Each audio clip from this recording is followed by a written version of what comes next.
Hello friends, welcome to మా honey home.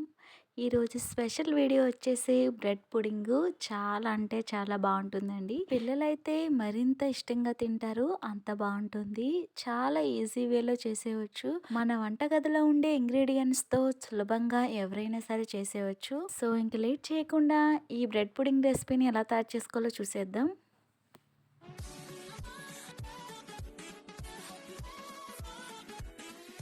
ముందుగా caramel తయారు చేసుకుందాము. ఫస్ట్ స్టవ్ పైన గిన్నె పెట్టుకొని అందులో ఒక చిన్న కప్పు పంచదార వేసుకోవాలి.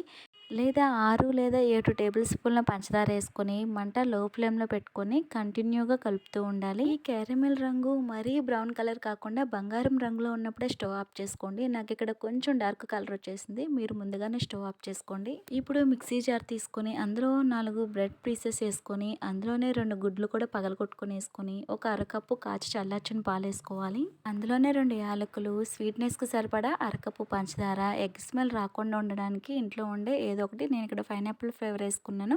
ఎసెన్స్ ఒక డ్రాప్ వేసుకొని ఇప్పుడు మూత పెట్టుకొని కనీసం ఒక 2-3 నిమిషాల పాటు ఇలా మెత్తగా మిక్సీ వేసుకోవాలి. ఇప్పుడు మనం ఎందుట్లో అయితే ప్రిపేర్ చేసుకోవాలనుకున్నామో ఆ గిన్నె తీసుకొని అందులో ఒక టేబుల్ స్పూన్ నూనె వేసుకొని అడుగు భాగం చుట్టూరు అప్లై చేసుకున్న తర్వాత మనం ముందుగా ప్రిపేర్ చేసుకున్న క్యారమెల్ మొత్తాన్ని వేసేసుకోవాలి. తర్వాత జల్లెడ తీసుకొని మనం మిక్సీ వేసుకున్న బ్రెడ్ మిశ్రమాన్ని వడగట్టేసుకోవాలి.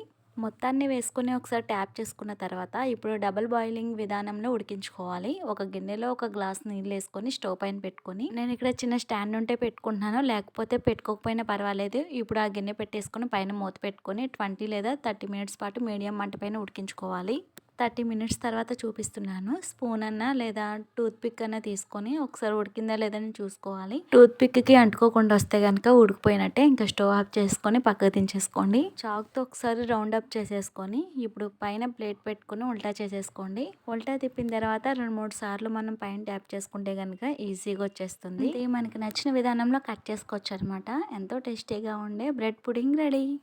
చాలా అంటే చాలా ఈజీగా చేసేవచ్చు, తక్కువ టైంలో. టేస్ట్ కూడా చాలా బాగుంటుంది. వీలైతే ఒకసారి మీరు ట్రై చేసి మీకు టేస్ట్ ఎలా వచ్చిందనేది నాతో షేర్ చేసుకోండి కామెంట్ రూపంలో. ఈ రెసిపీ మీకు నచ్చినట్లయితే లైక్ చేయడం మాత్రం మర్చిపోకండి. అలానే మీ ఫ్రెండ్స్ అండ్ ఫ్యామిలీ మెంబర్కి షేర్ చేయండి.